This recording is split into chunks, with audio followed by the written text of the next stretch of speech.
Whitaker Weekly is a 3-episode anime discussion podcast where two brothers discuss a show of their choice. The show can be anything from a current season flop to a decades-old classic. What are they going to talk about next? Who knows? They sure don't.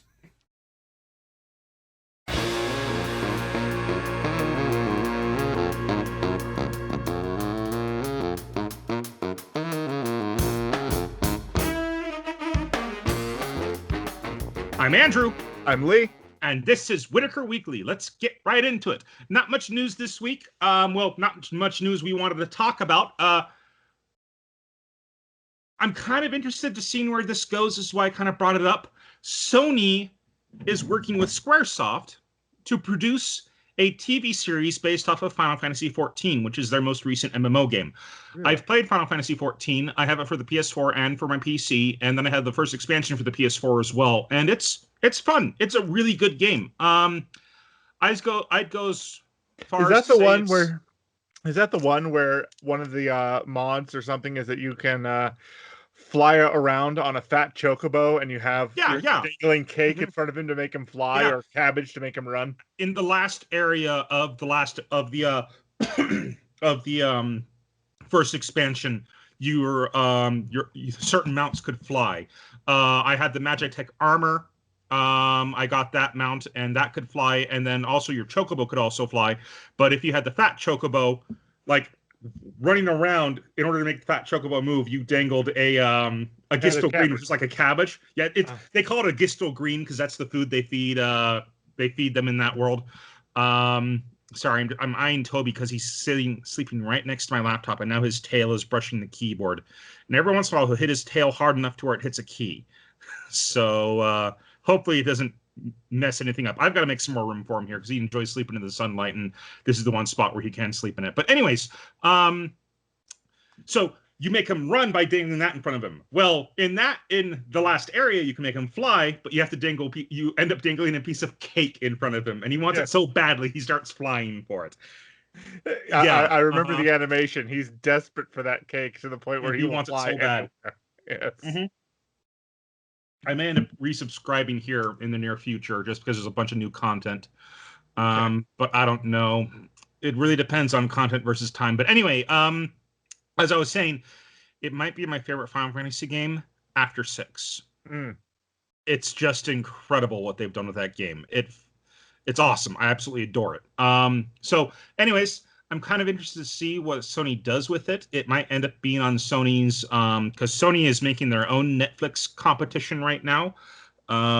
That's like they purchased, Sony owns Funimation and stuff like that. That's why Funimation is no longer or they purchased the parent company that has Funimation or whatever. I forget how it broke down. But that's why Funimation was no longer with Crunchyroll.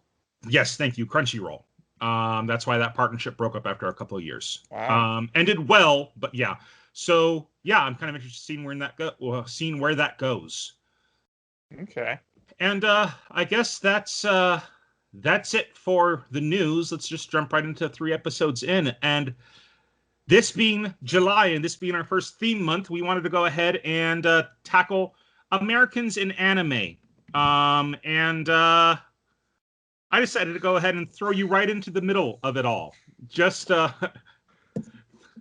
force you to skip the first 2 arcs or series for this show and throw you right in arc 3 or season 2. Jojo's Bizarre Adventure, Stardust Crusaders. And I'll go ahead and read the synopsis from Crunchyroll. Yep. Actually, I don't think this is from Crunchyroll. I think I got this from Wikipedia. That's right. It's because Crunchyroll didn't have the synopsis for the Crunchyroll synopsis didn't break it down from season to season. It had the full synopsis for the entire series. Yeah. And so go ahead. So this is it for season 2, arc 3 or series 3, however you want to go ahead and define it. But this is what Wikipedia has to say about Stardust Crusaders. Set in 1987. The series follows Jotaro Kujo and his comrades who have developed mysterious powers known as stands. Jotaro, his grandfather Joestar, and their allies travel to Egypt in search of the evil and immortal vampire Dio Brando, now known solely as Dio, to save Jotaro's mother Holly, whose stand has awakened and threatens to consume her in 50 days. Meanwhile, Dio has commissioned a number of assassins with various types of deadly stands to destroy them before they can reach him. Right. All right. Well, let's get right into it. That basically sums up the entire first 3 episodes right there. Next week, you're not getting out of this. I want us to start off with what was your gut reaction to just gut reaction to first watching this show, with just its abrasive intensity is probably the best way to describe it. The thing is, doesn't give me a primary reaction to it because it has been used so much in AMV hell clips. There's also so many memes of it and stuff like that. Yes. My gut reaction. I didn't give this show enough of the chance it deserved. I mean, it's the 4th of July. The day we're recording this is the 4th of July, and so you know, I didn't have enough of a chance to sit down and enjoy it quietly. And so I didn't give it a chance. That's my problem. Of this show right here? Yeah, because I watched the first episode and a half of it, and then it got to be too late last night when we usually record, and so we pushed recording over to middle of the day Thursday. This will still drop Friday, or at least it should. But this show is what a lot of people think anime is. I'm going to need you to go ahead and describe that. You're not getting away with something like that. I need you to go ahead and describe it. Putting me on the spot here. Okay. It is ridiculous and silly and crazy and over the top in all the possible ways. It's a beautiful ballet of absurdness is what I kind of like to describe JoJo's Bizarre Adventure as, and I love it. Yeah, okay, so let's just go ahead and get right into it. Starts off with the main character of this series, Jotaro, also known as Jojo, because they always, like, you've got Jonathan Joestar, then you've got Joseph Joestar, both of them are Jojos, and then you've got Jotaro Kujo, and so the first and last name always have a Joe sound in it, so they always just end up calling the protagonist Jojo. Get this. There is somebody discovered a wiki or something about John Wick. Oh dear. And apparently Wick is an alias, and his real last name starts with a J-O. So John Wick is technically a JoJo. Jeez. Well, that describes why he's just an unstoppable killing force. Yeah. Okay. Anyway, so getting into the first episode. Getting into the first episode, it starts off with Jojo in prison, and his mother Holly is speaking with these police officers, and pretty much the very first thing she asks is, "How many people did he kill?" Yes. And apologizing on his behalf. Dramatically, loudly, in the middle of the police station. And she, anyways, she, like, they say, no, he didn't kill anybody, but I just like the fact that Holly knows the strength of her son right off the bat. Like, she knows how strong her son is. And if he's in prison, it's likely he probably killed someone this time. But they then go to the holding cells. Are you sure it wasn't just holding? Because I learned that's a lot different from prison. But they go to the holding cells, and she runs ahead of the police. Holden. Prison's a lot different. No, man, we were just in Holden. Prison's a lot different. Yeah, so she's So she's taken to holding, and she immediately just has all of these flashbacks of all the wonderful times she's had with young Jojo, good sweet boy Jojo. and she's just running full bore down this corridor to try to get to her boy. Like, my dear sweet boy, my dear Jojo, where are you? And what happens when it stops? As soon as she gets to the cell, he shouts out, "Hey, shut up! You're being noisy!" Only he speaks it in far ruder language in that. And he speaks very crude levels of Japanese. He speaks very, very crude base levels of Japanese. Insulting his mother in the process, and she just shrugs it off because he's her dear sweet son, and he does not look anything like the Jotaro, the dear sweet boy that she had seen. He is in very much a Yankee outfit with a hat that's got like been torn up in the back. He's got a long coat that he wears over his school uniform with a bunch of piercings and chains in it. And she's like, "Now come on, it's time to go." And he says, "I can't because I can't. I'm not going anywhere. There's an evil spirit that's possessed me." And he then proceeds to prove to the police that yes, there is an evil spirit that's possessing him. There's three of the men in the cell with him, and they're terrified. They're convinced he has an evil spirit with him. We see some telekinesis happening around his person, and he seems to be collecting stuff that he wasn't supposed to have: a pen, a sketch pad, a boom box. I think there's I'm pretty sure it's beer he's drinking, and like he drinks it in the most ridiculous way, where he pokes a hole in the bottom, holds it up, and then pops it so it just starts falling out of that hole and into his mouth. Yeah, in a very intimidating thug manner. Like I reject your social conventions and do it my way.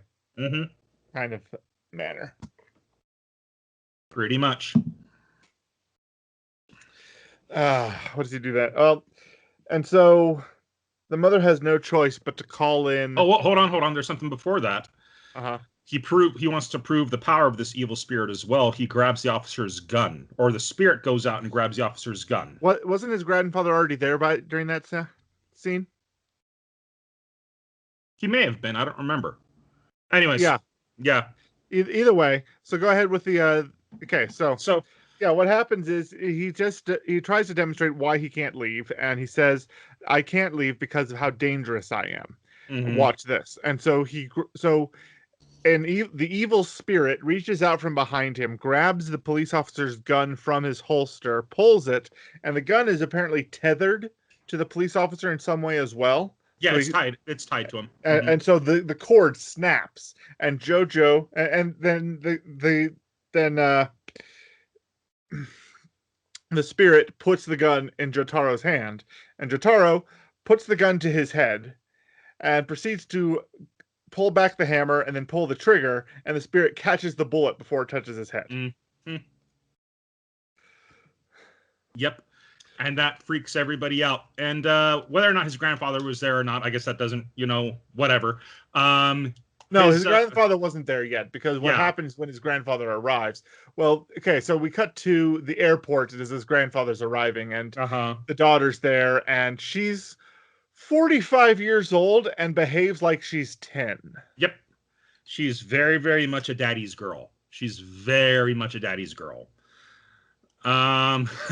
she runs up to him and she grabs him, and he spins her around, and it's like, this is kind of unseemly for a 45-year-old woman. How dare you? You are my daddy. And then later on we see him pampering her. So he's pretty much done that to her. Anyway,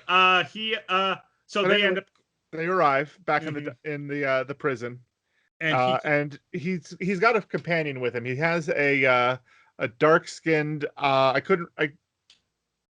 What's the character's name? Who is Advil? Muhammad Avdol. Muhammad Avdol. That's right. He has a companion with him, and they go down to see just how amazing, to see what the problem is. And the two of them stand apart from each other, just on either. Okay, the grandfather and the grandson, both of them Jojo's, stand facing each other with the bars in between them. And Jotaro tells Joseph, "You can't get me out of this cage," and then hands him back the pinky of his robotic hand. And Joseph hadn't even noticed it was gone. Mm-hmm. He's like, how powerful is this?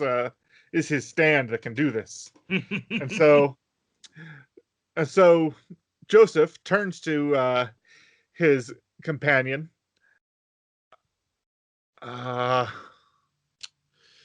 Avdol, and instructs him to remove his son from the prison cell. And then we see his grandson from the prison cell. His grandson from the prison cell. And so a huge fight breaks out in all of the best anime style of just ridiculous, hyper-powered battle between Jotaro's evil spirit and his own evil spirit, which looks like a red bird man. Mm-hmm. With fire powers, and the two police officers can't see a thing. They don't have the spiritual sight, so they don't see what's going on. They're just aware that people are suddenly floating and moving around, and things are getting smashed, and the temperature in the room is exceeding 50 degrees Celsius. Mm-hmm. And it just keeps getting hotter. So, for point of reference, 37 degrees Celsius is human body temperature. And 160 is cooking temperature. So 100 is boiling water. Yeah. So it's halfway to boiling water. So it's really hot in there. Yeah, it's really hot in there. Kind of like how it feels in here right now because I can't have my fan running while we're recording. We'll get through this for you. Anyway, but the fight escalates, and it gets to my favorite part of the fight, which was we both wrote this down. We both wrote. Jotaro's held by fire. He then kicks a table back, shatters the toilet, and sprays water everywhere to get put the fire out. Then he grabs a couple of broken pipes or broken rod. No, he bends the bars, and then the bars just snaps of his prison cell. He turns them into weapons.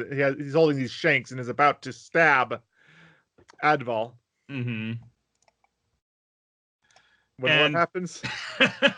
And then Adval summons his stand back, has his stand return, and then steps back and turns his back on Jojo. And Jojo's just like, "Why are you turning your back on me? I'm your enemy right now."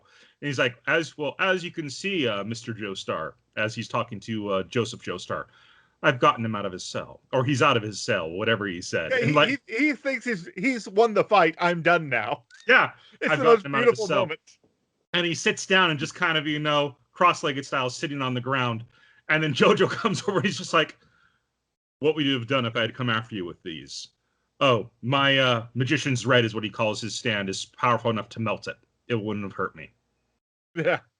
So it would have melted those in midair. Yeah, it would have melted those in midair. So anyways, they then convinced Jojo to come home. Trying to remember where the episodes break. I'm pretty sure that's most of episode 1. Yeah, episode 2 starts with Okay, so episode 1, actually we skipped over this part. The episode 1 actually starts with a preview scene that happens 4 years earlier where where it takes place on a boat, and these treasure hunters have pulled a chest out of the ocean with the words Dio written in gold on, and it's locked from the inside. Mm-hmm. And these guys we're losing daylight. If we don't open this now, we won't see what's in it until tomorrow morning. I can't wait that long. So they open the chest. The episode ends with back about that chest, about that boat. There was an empty chest, and nobody was on the boat, and we don't know why. Mm-hmm. But that chest was open, and there was a second compartment underneath, as if it was hiding something, is what they said. As I recall, the first episode ended with all of them going out to eat lunch, and Joseph starts telling everybody about Dio, and how all of these stands have started manifesting because Dio has escaped from his cage, and that's why, you know, these stands are starting to manifest. So we need to defeat Dio. Well, and it reveals like everybody in the Joestar clan has a purple star birthmark over their shoulder. Yep. And they and so Joe's power is being able to find Dio by karate chop smashing a Polaroid camera that costs 30,000 yen each. $300. And $300 in 87. In 87, yes. In 87, $300. So that's like 1,000 these days, at least. You know, something crazy like that. But yeah, $1,000 camera. So he karate chops it, and then it produces a Polaroid that is a picture of Dio. His stand, he calls it Purple Hermit, and it's just these purple vines appear on his hand, and he chops it and breaks it, and then this photo appears. And he just makes it so he's talking about the family history and how they're all tied to it and making it super dramatic. And Jojo's like, old man, show me the picture. Old man, shut up and show me the picture. Just getting more and more intense every single time. And then we should probably clarify. Old man Joseph said that his own stand manifested only about a year ago. Jojo's manifested recently. Adval's had his since he was a child. So there are people who are not tied to the Joestar clan that have stands. It's just the ones who are tied to Jojo, who are tied to Dio in some way. Their stands are now manifesting. Yes, it was a sign that Dio was doing it because the photograph demonstrated that there was the same star was on Dio's neck or upper shoulder. And it's been determined that the immortal vampire Dio has actually taken over Joseph Joestar's grandfather's body. And so by taking over his body, then that's how he established that his because he's poisoned the family line, he now has these powers, and the stands are now manifesting through the bloodline because he took the body, and we see this. I think it's in episode 2. We see that we see Dio realizing that he's been that someone's watching him. Yes, well, that's how episode 1 actually ends. Okay. It might be an after credit scene actually, is that that we see that Dio can tell when people are watching him. And we see that he's living in a glorious manor house of some kind with a big king-size bed with drapes around the bed. There's a dead woman on the floor that he used as a meal recently type thing with vampire holes in her neck. Bleeding out, and he reveals that this body of his is both a blessing and a curse. It's a blessing because he now has Joseph's extremely powerful body. And if you watch the first series, then you see just how strong Joseph Joestar becomes. So he now has that body, but because it's Joseph's body, the body is automatically reaching out to his descendants to try to give them the ability to defeat Dio. So something like that. So so it's not Dio's doing, it's Joseph's doing to try to give them the strength to defeat Dio. Yes. To let them know that Dio's back. But anyways, episode 2 involves going to the school.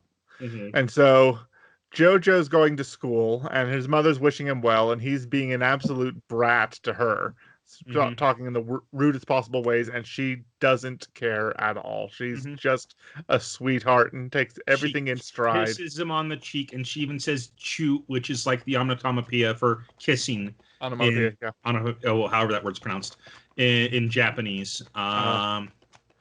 So yeah, she's just being an absolute sweetheart, and he goes off and so he starts walking to school and is suddenly followed by about 10 schoolgirls, all of whom are in absolute love with him, and all of whom hate each other in a competition to try to get to win him over. And 2 of them, who are more outspoken, start fighting amongst each other, calling each other ugly or flat, back and forth, back and forth.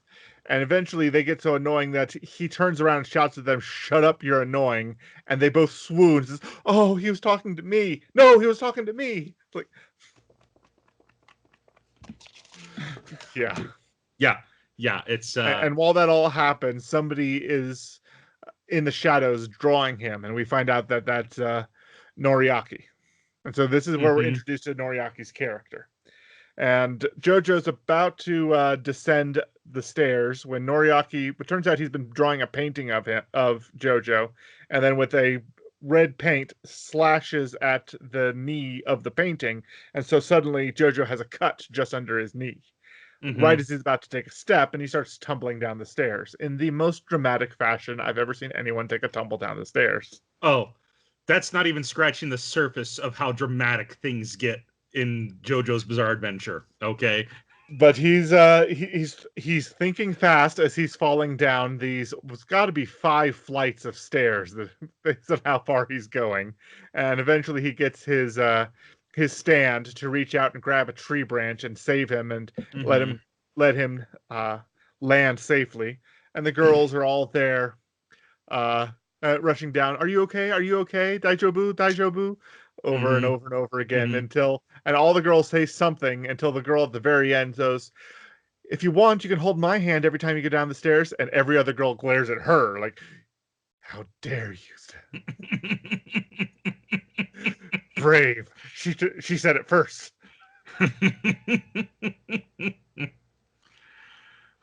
Anyway. Yeah. And then Noriaki hands Jojo a handkerchief. But in what seems to be an act of kindness, but the two of them, are very suspicious of each other. Sharing these deep, meaningful glances in the standard, zoom and pan on a still animation style.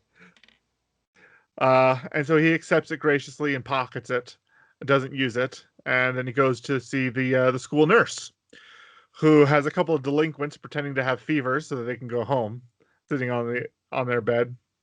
And she's there to take care of Jojo, and she's wondering who he's killed to injure his knee. Like, "I've known you to beat people to death, to beat people half to death, and people are still in the hospital because of fights that you've gone into, and you've never had a scratch on you. What did you do to the person who did this?" "Oh, this was just an accident." "Oh, you didn't kill anybody. Great. Let's go ahead and get this treated."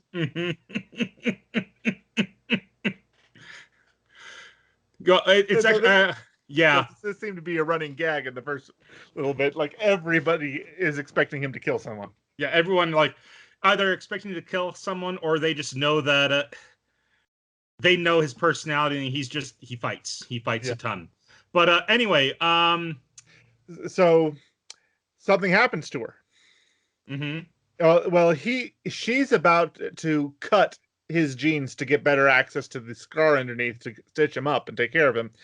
When he refuses to let her cut his pants and says, "I'll just change out of my pants." While his back is turned, she goes to take care of the other boys, and then she immediately starts acting crazy. Her eyes are going all wonky, and she's flicking a fountain pen around, spraying the ink everywhere, saying, "Come here, boys. We're going to make sure you have a fever. We're going to take your temperature with this thermometer."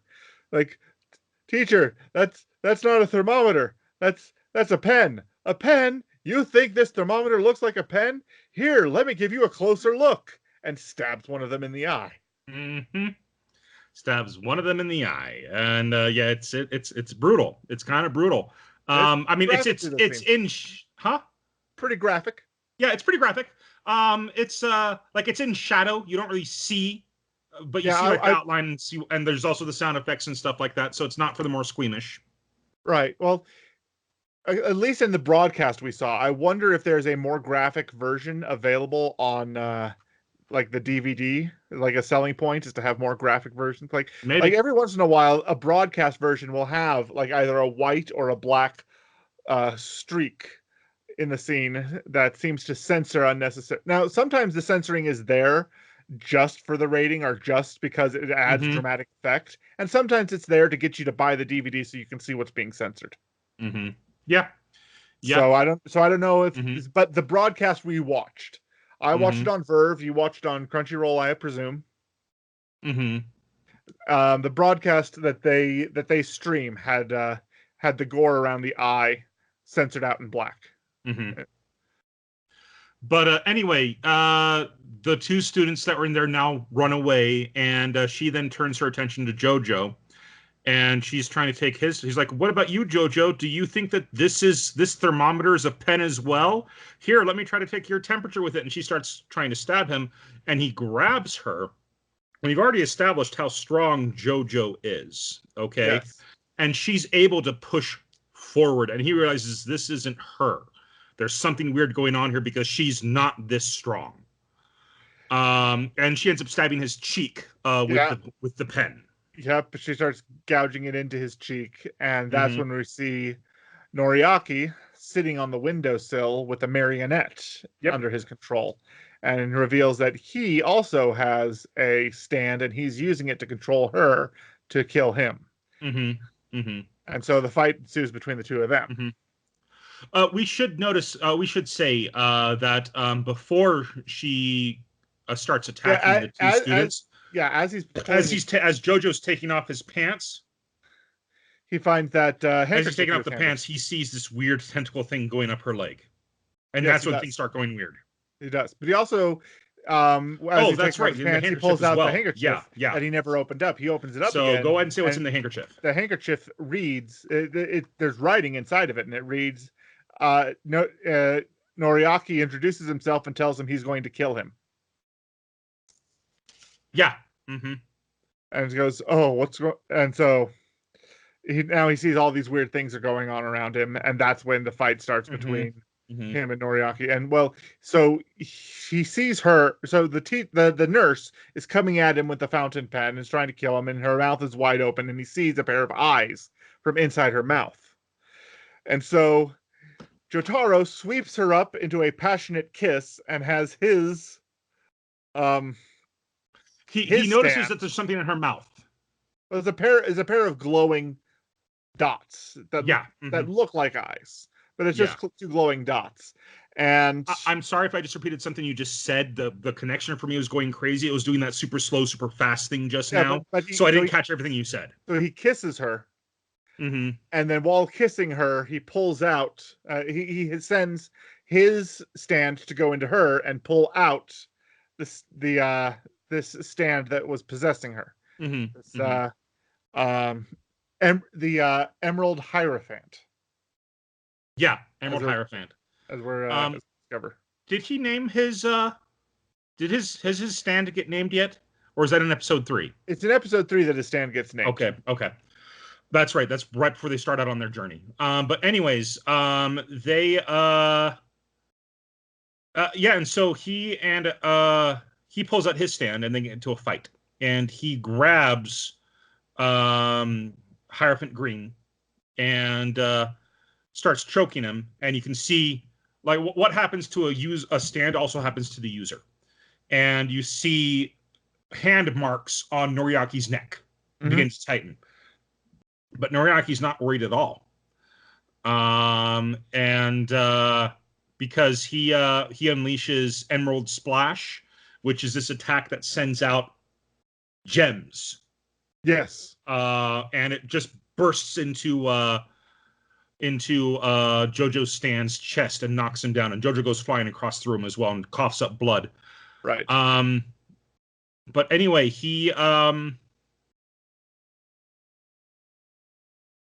anyways, we're kind of butchering it. I'm going to be honest, because it's a really intense, fun fight to watch. At least it was for me, even though it has that flaw of having some. And this is throughout all of JoJo's so far. There's always somebody who explains what's going on because they think the audience is too dumb to understand. And that's just kind of a pullover from the comic, from back in the days of the comic. They had characters who would describe what was going on off scenes, so the two characters who were fighting could just focus on the fight.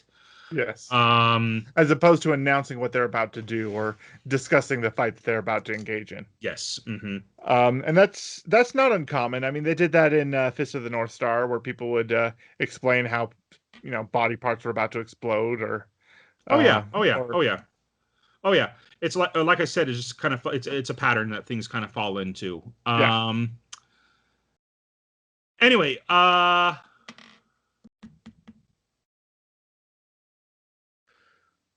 Anyway, so the fight continues. Sorry, just lost my train of thought. Yeah, fight continues. But when he pulls the stand out of her, turns out that the stand did not like being pulled out, and mortally wounded, may have killed the nurse.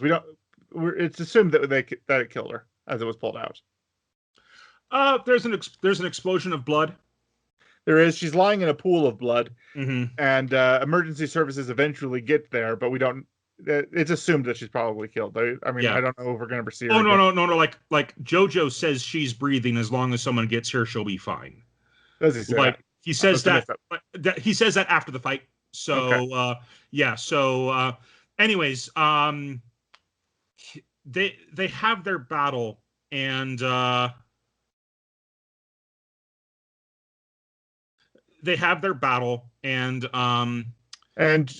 Jojo, after the Emerald attack, Jojo's assumed to have been mortally wounded, because we see a whole lot of injury on Jojo's stand, and injuries carry over.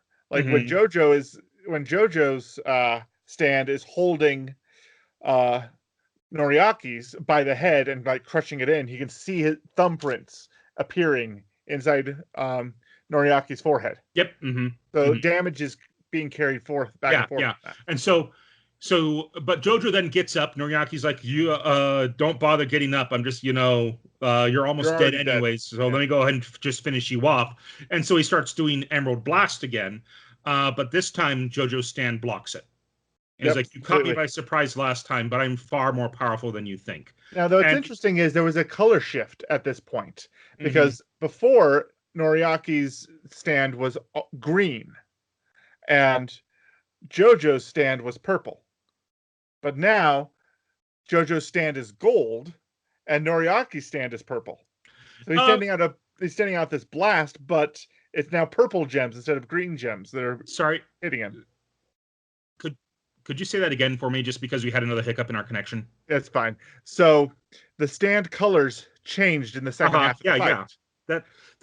That just they do that in this show just to kind of add intensity to the situation. Yeah. So it's not just a pause and a glance; it's a pause, a glance, color palette swap. These shows are just a love affair with incredible colors. Okay, so that happens all the time. Yeah. Well, I went on to describe what colors had changed and how. Yeah. And so I heard that. So there was. So. And that's the form of Jojo's stand that blocks the emeralds without a problem. And that's just a palette swap. That wasn't really like I said, they do palette swaps to add to the intensity of scenes. Sure. It's not like his stand is changing form. Not really, but it's just interesting that in both those instances, purple was the losing color. Green was beating purple, and then gold was beating purple. And so I'm just wondering if there may have been some symbology in that.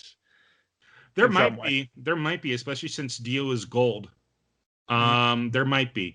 I haven't really thought about that. That's something that might be interesting to look into. But anyways, he then one-shots. Noriaki. Yes, he does. And just knocks him out cold. He hits him so hard that it causes a sonic boom to go off in this nurse's office, shattering all the windows of the local classrooms and creating a split in the building above him. And he's just like, well, I guess I'm going home, and I'm taking you with me so I can learn more about Dio. Because he had no desire to participate in this. He's like, this is your fight. I've got nothing to do with this. But Dio is now sending assassins after him. So he now realizes that he has no choice in the matter anymore. So he takes him home, and that's the end of episode 2. Yep, that's the end of episode 2. He hears emergency services coming. And that's when he probably makes a comment about, she's still breathing, so there's hope for her. Yeah. And so he's got So Jojo's got Noriaki fireman style over his shoulder and hops out the first story. They're on a first story window, so it's actually very much not like any other anime where I've never seen many animes exit on the first story window. They're always exiting out of the third or fourth story and leaving just fine. So to see him exit the first story window is like, well, that's a little anticlimactic, but whatever. And then he leaves and takes him home. And the very ending scene, Joseph Joestar, the grandfather, reveals why Noriaki tells Jojo Noriaki is going to die, and it's not your fault. He's had a run-in with Dio. The reason he's trying to kill you is this. Pulls back his bangs, and right in the center of his forehead, right at the hairline, is some spider Metroid-ish slug thing burrowed into his brain. Yeah. And mind controlling him. Yeah. And that's how episode 2 ends. Episode 3 starts at the exact same point. Yep. This show tends to have a lot of each episode will start with like the last bit of the last episode, just to kind of get you caught up with it. Also, it saves them a lot of money doing it that way. Sure. But anyways, they so it was like that was something about the second episode's opening credits, is that the opening credits of the second episode finished at the 6-minute 50-second mark. Huh. So there was a lot of recap in the first part of the second episode. And then they played that opening credit sequence, which is just kind of threw me off a bit because it's all CG versions of them. Yeah. The opening credits are always CG versions of the characters. But I want to say, and if you haven't watched it yet, go ahead and watch Mother's Basement's video on the OP breakdowns for the Jojo videos. Okay. And I think he has one where he actually ranks his most favorite ones. Each opening video, if you know the story of Jojo, tells the entire story of the arc within that OP? Within that opening. Like in season 1 of Jojo's Bizarre Adventure, where Dio first becomes the vampire and Jonathan battles him. There's this amazing scene where the building that Dio is in is burning to the ground. And Dio escapes the fire by slamming his feet into the wall and walking up the wall step by step. And that's in the opening credits. Okay. Same thing with the second series, or the second arc. And then this one as well, which probably is my favorite opening so far. Just it breaks down the story of what's going on and their journey towards Egypt. Okay. But anyway, so the openings are a wild ride. They really let you know what you're in store for JoJo's Bizarre Adventure. Yes. Yes. So yeah, so episode 3 starts with Noriaki lying on the ground in Jojo's house, surrounded by Jojo, Joseph Joestar, and their companion Avdol. Discussing what's going on with that creature and how this boy is going to die. And Jojo decides, my stand is so powerful, it stopped a bullet from hitting me. It is so powerful and so precise. I'm going to save this man's life. Yeah. And then without anyone's permission, just grabs it and starts pulling. Oh, the guy's dead anyway type thing, you know? Yeah. Like they say, if you pull it out, he's dead, but he's going to die in a couple of days anyways. And so he's just like, whatever. And he just goes for it. So he starts pulling on it, and one of the tentacles attacks back and shoves itself into his left hand, and it starts climbing up towards his brain. The whole time, he doesn't even flinch. He just lets his stand do the work of pulling this thing out. And just as it's about to get to his own head, success. Yep, pulls it out, and then pulls it out. His stand rips it out of himself, throws it, and then rips it in half. Rips it in half. Yeah. and then Joseph karate chops it, and there's a little spark when he hits it. And this is something that I pointed out. You're not aware of what this is since you haven't watched the first 2 arcs. Mm-hmm. But in order to defeat Dio, because he's a vampire, and vampires have power over ice and cold in this universe, there is a martial arts from China known as Hamon. Hamon. And he and a big part of the first arc is Jonathan learning how to use Hamon, and it's kind of like doing breathing techniques, and it's pretty much instilling your body with the power of the sun.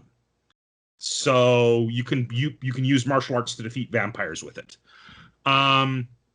He one of the big points in the second arc where Joseph is the main character, he never studied that martial art technique, but he knows how to use it just naturally because it passed down from his grandfather, Jonathan Joestar.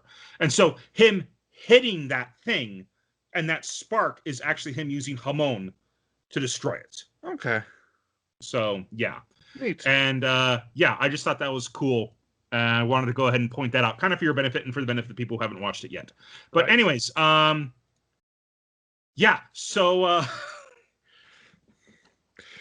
So he saves Noriaki's life. He saves Noriaki's life, and Noriaki's like, why did you save my life? And Jojo's walking away going, who knows? Being all mysterious and stuff. And around the corner that nobody saw was Holly, Jojo's mom, with a with a first aid kit, thinking to herself, oh, you're trying to be so mysterious, but I know you. You're my kind-hearted boy. And so she then patches up Noriaki, and he's set to recover. Meanwhile, they start delving more deeply into trying to figure out where Dio is and how to stop him. And it's at that point that Jojo's stand has yet another ridiculous superpower. He can see better than anything. And so in one of the photographs that is pitch black, he is able to see something. And he has precise control of his precision control. And so giving him a pencil and a piece of paper, he's able to perfectly sketch a very particular kind of fly that he sees. Yeah. And so, like, that would be a fly. That's not just any kind of fly, says their companion. And he goes to start researching what's going on. Well, it's the next day. Jojo's going to go back to school. And he's leaving and notices his mother's not there to give him a goodbye kiss. And so he's a little worried because even though he's comfortable with being annoyed at her giving him a goodbye kiss, her absence bothers him. And so something's up. So he's going to investigate. And so Noriaki tries to just talk about Dio to Avdol, and Avdol relates a story about when he was where he was in Egypt or some Middle Eastern country that he ran into Dio for the first time, and Dio was just so scary, so powerful that he had no idea what to do.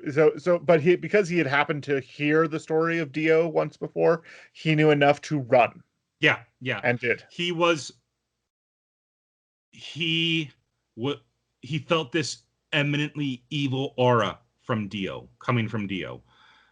But Dio was so beautiful and so graceful that he found himself hypnotized by him.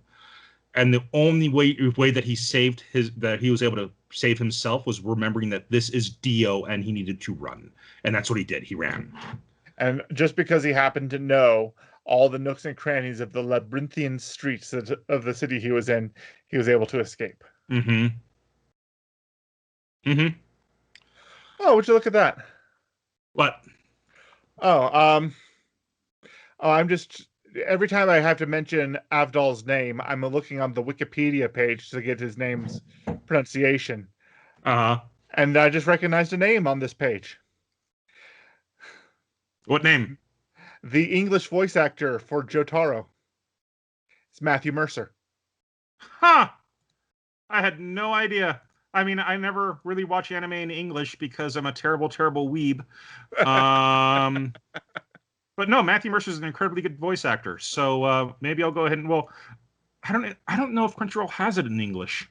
Maybe not. But anyways, I'll just keep watching it in Japanese because it works just fine for me. But I would like to hear what Matthew Mercer, because yare yare daze is Jojo's catchphrase, well, which is just yeah, which translates into pretty much good grief or for crying out loud. So I kind of want to hear what Matthew Mercer has to say, or what Matthew Mercer does for that line. But anyway, so yeah, no, cool. Well, the reference to the cast is based on an English dub that Crunchyroll was going to receive based on an article written in 2014. So it's possible Crunchyroll no longer has the English dub. It may have gone off to Funimation because they had that whole, you know, one does dubs, the other does subs, and while they were married, it was okay, and then after the divorce, there was a split of who got what. You make it sound so ugly with the word divorce. Well, I'm a little bitter because I never got to finish what's it called? Psychopaths because of it. Oh, yeah. Oh well. Such as anyway, life. So yeah, Jotaro feels that it's weird that his mom's not there. And so it's a bit of a slow, emotional scene as we try to figure out, okay, what happened to the mother? Why is it so quiet around the house this morning? And that's when Joseph comes across her body by the fridge. No, it's not Joseph. Oh, no, it's not Joseph. It's Adval. That's right. It's Adval. Avdol. Yeah. Avdol. Avdol. That's when Muhammad comes across her. That's his name, Muhammad Avdol. That's what it says. I know, here. But they never say Muhammad. They always say Adval in the or Avdol in the anime. So let's just keep calling him Avdol. Unless we want to start coming up with our own names for characters, which I don't want to do. But anyways, Brunette Rick Hunter. Did I tell you that Doug told me when I told that joke to Doug, he was just like, Rick Hunter is brunette, and I'm like, not according to this official artwork, he's not. So, I mean, I'm looking at the cover for it right now, and he's most definitely got black hair. That is not brunette. Anyways, it's let's keep moving so I can go ahead and turn my fan back on. Yes. Anyway, so they find her unconscious, and it turns out, because she has the bloodline, her stand is waking up, but she, as a person, is not physically strong enough to withstand having a stand. And like we read in the synopsis earlier in this episode, to save Jotaro's mother Holly, whose stand is awakened and threatens to consume her in 50 days. That is the established consequence of what's going on. And so she's now bedridden and being taken care of. And so they take care of her, and during this time they decide to give Jojo's stand a name. And that's when anybody who's been following along and realized that so far the stands are named Hermit Purple, Magician's Red, and Hierophant Green. Anybody who pays attention, those are tarot cards. The Hermit, the Magician, and the Hierophant. And so they have Jojo draw a tarot card. And that reveals that his stand is now Star Platinum. Well, before they set out, though, Holly does wake back up. Yes. She wakes back up. Joseph is very, very much pampering her. You know, he brushes her teeth for her. He spoon feeds her. He hand cuts an apple and then toothpick feeds it to her. He brushes her hair. Sponge baths, gives her a sponge bath, all that stuff. So her being overly attached to Daddy when she first sees him for the first time in 20 years. All makes sense. It makes perfect sense. That's the kind of father he was to her and is to her. But anyways, there's a little thing that I wanted to go ahead and bring up before we wrap up. Well, as they're leaving, As they're leaving, a team of doctors is sent in to keep an eye on Holly while the heroes are off on their adventure. Before then, there was something that we skipped over I wanted to talk about. All right. But yeah. But I was just mentioning that the team of doctors are called Speedwagon. Yeah, the Speedwagon Foundation. Yes. Which is another thing you're not too familiar with, because one of the original main characters is named Speedwagon. Okay. In the first series, and I'm just seeing, Dio as in the rock star, and then Arya Speedwagon. And like that's one of the reasons that this didn't come over to America for a very long time, because it had so many different names that they'd have to license in order to get permission to tell these jokes. And even down to like a lot of characters and stands and stuff that you come across throughout this entire series, named after famous bands or songs. So yeah. So I'm looking at the character list, and I'm seeing somebody by the name of Vanilla Ice is coming in soon. Steely Dan. Yeah. Boingo and Boingo. Yeah. Shaka and Khan. This is JoJo's for you. This is JoJo. Anyway, when there's just this cute little scene, and it's when Holly is sick. Oh no! This is before.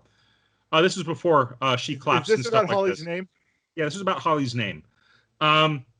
She tells her dad to stop calling her Holly and to start calling her Seiko.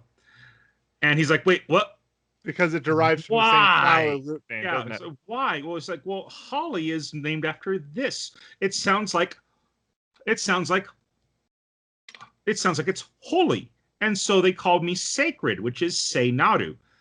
Seiko is sacred child. And so all of her Japanese friends call her Seiko. Oh, wow. So, and like she said, from now on, you're going to call me by my Japanese name, Seiko, or I will not respond to you. And he's just like, and Joseph will just not have any of it. But then it's the next morning when he's calling for Holly. He's like, wait, Holly, these aren't my pants. These are Jotaro's pants. Holly, oh, wait. She won't answer unless I call her Seiko, huh? And he refuses to call her Seiko and still goes off. She's my daughter. I named her this. She has a perfectly fine name. Holly, where are you? Exactly. Okay. But anyways, they then go off and they go off. Well, they find out that the fly that they found in that photo of Dio is from Egypt. And so they go off on their journey to Egypt. And it ends with them on an airplane. And Dio smiling because he knows where they are. Yes. And then we have the first time for the closing credits, the closing song. And I just got so much glee out of this because it's such a ridiculous song from the late 80s, early 90s. The Bengals. Yeah. Walk Like an Egyptian from the Bengals. And like it's just so silly that they picked that song. I guess silly, but it makes sense because it's about the first arc is their journey to Egypt. Yeah. So, well, the first arc of Stardust Crusaders is about their journey to Egypt. So, anyways, you said earlier that you did not really give it a chance. Do you think you'll be willing to give it more of a chance after you've watched the first 3 episodes? I think so. It really hooked me right there in the last little bit. And the opening credits does give you quite a bit of pumping you up. it pumps you up quite a bit. I would recommend doing it from the start, then getting the entire story. That way you can better appreciate what's going on. Okay.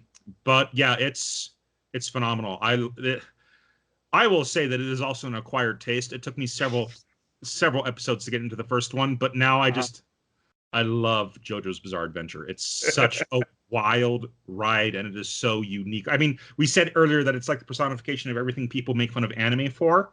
Yes. But at the same time, it's unlike any anime I've ever seen. It's kind of like The Expendables. It's a celebration of all the things that are what its genre is making fun of. Mm-hmm. Yeah. In that regard. I mean, The Expendables, the series Expendables was these action movies that star all of the 80s action superheroes in an 80s action superhero movie. It's no other reason than to just get everybody who's in in these kind of movies together. Yeah. It's great, though. It's great. Yeah, it's the reason to put, Schwarzenegger and Stallone and everybody in the same movie all at once. Someone on Twitter just asked, what is your favorite version of the King Arthur story? And he only gave the 4 options: Monty Python and the Holy Grail, Camelot, the 67 recording or version, King Arthur from 2004, or Sword in the Stone. And I'm just like, Excalibur, 1981. Yeah. Whoa!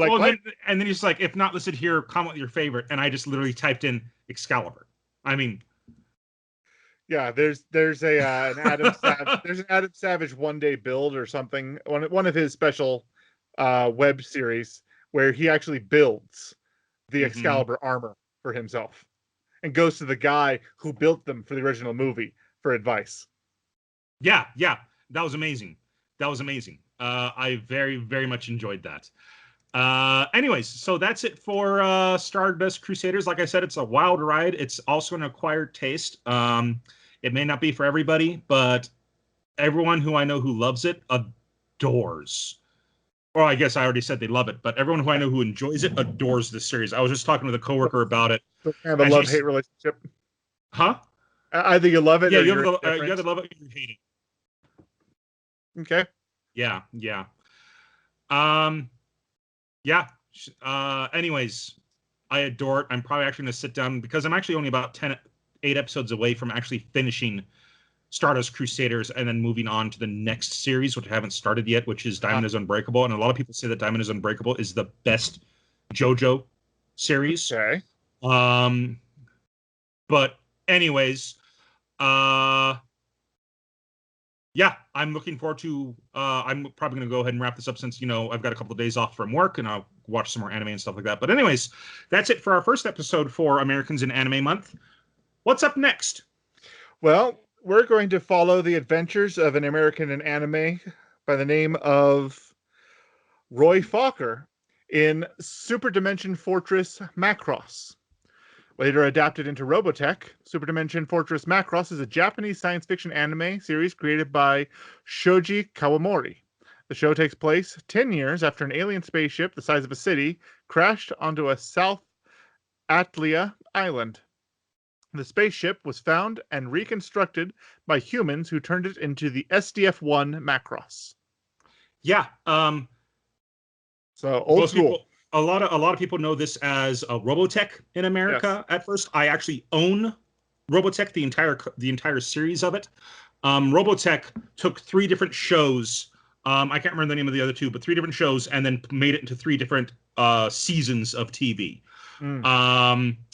Season 2 was awful. Season 3 was great. Season 1 is I think is probably my favorite out of them all. But I'm very much looking forward to watching the original version, which is Macross, as we've been saying. And also, that synopsis was from Amazon Prime Video. Okay. So now that's something that happened a lot in the 80s was in an attempt to get a toy grab or try to sell merchandise, U.S. publishers would go to Japanese shows, and rather than just try to translate this one show over, they'd combine them and, get a 2-fer or a 3-fer. And that's how that's how Transformers came about, because the Autobots and the Decepticons were 2 different shows. And also, there were 2 different shows between that ended up becoming Voltron, because the villains in Voltron. That's the first I heard that about Transformers. Yeah. Huh. Yeah. I'll have to look into that. Transforming planes and transforming cars were 2 different shows. And that's why the transition, that's why a lot of the show was things the heroes do, things the villains do, and the transition going back and forth between one side or the other being that reused Autobot to Decepticon flip. And then when they would fight in the early series, they would just shoot at each other. And eventually it got popular enough that they could afford to make original content here in America, but their fight scenes were, all right, here's the bad guys charging, firing. Cut to, here's the good guys charging, firing, but they weren't actually in the same shots together much. I'll have to look into that. That's interesting. I will say that it's not like, they did that a lot in the 80s, but America did that all the time with movies from like foreign films. Like the original Godzilla, they chopped it to bits and spliced in an American actor because they didn't think anybody would relate to the Japanese actors in the movie. Also, do you remember what America did to Nausicaa of the Valley of the Wind? Warriors of the Wind. Yes, so yeah. It's they also did it to Power Rangers, where they just took a Sentai show from Japan and then filmed 5 kids in various situations and then intercut the two and had voiceover work done. So they just had half the show already built. Yeah, and they just keep doing that. So I think they also did that with like Beetleborgs and a bunch of shows from the 90s. Anyway, yeah. So we're watching the original Macross. We're watching the original. We're going to be purists here. Anyway, so that's it for 3 episodes in. Next, it's recommendation of the week, and it's my turn to pick. All right, what'd you pick for us this week? And I discovered a manga recently called "The Hero Who Returned Remains the Strongest in the Modern World." The first chapter has this hero defeating the Demon King and being declared this hero across the world. And everyone loves and adores him. And the princess is about to declare her love for him, but she says, well, there's one thing, like, you're the hero. Like, we can grant you anything you want. What do you want? He's just like, I'd like to eat my mom's curry again. I want to go home. Wait, what? Yeah, I want to go home. Okay. And so they send him back to modern day Japan. And he goes back to modern day Japan, and he's in the exact spot where he left. And it's been years for him. But he returns 15 minutes after he left. And the guys... How very Narnia of them. Yeah. The guys who were... He picked on and bullied at school. And he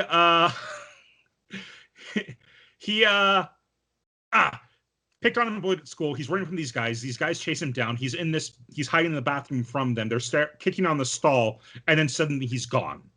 He's then back in that same spot 15 minutes later. But he then leaves, and he goes out and he puts on his school uniform again because he had kept it like in his personal pocket dimension the entire time. So he's not going around wearing like, a sword and armor and stuff like that. And he comes across the same bullies, and those bullies are starting to threaten him, and they're coming after him. And he has all these memories of all the battles that he's been in. Was he ever afraid of these weaklings? And so they come at him, and instead of him throwing any punches or anything like that, he goes down on the ground and he lets them beat on him. And he's saying these lines like, please don't hurt me, please stop, But without them knowing, he's pulled out his phone and he's recording them beating on him. He then turns it into the principal and almost gets them expelled. And the only reason they're not expelled is because he told them not to, type thing. And they then try to kill him later on, but like their attacks don't do anything against him because of how powerful he is. He's retained all of his abilities from when he was a hero in the other world, all of his magical spells, all of his combat skills, everything, but he's now just in the normal world. He starts meeting other people who have magical powers in their world, and they're powerful in our world, but that's like saying that, it's kind of like when Mob Psycho was meeting all these psychics, or even in that first few episodes of the wise man's grandson, where they're proud of the magic they're casting, and he's like, "What is this recital? Yeah, why are they doing this?" Exactly. Like they're good but he is in a completely different league type thing. Yeah. And he meets all these other people, and he meets these cute girls, and this girl he's got a super crush on. She starts talking about demons and all these other things, these evil spirits and whatnot. And so he thinks that she's a Chunimbyo. And then this other girl shows up, and she's a Chunimbyo. And she's like, what is going on? And there's not very many chapters yet, but like they can sense some incredible power from him. Mm-hmm. But he doesn't sense them at all because of how little power they have compared to him. Oh, wow. So, but it's awesome.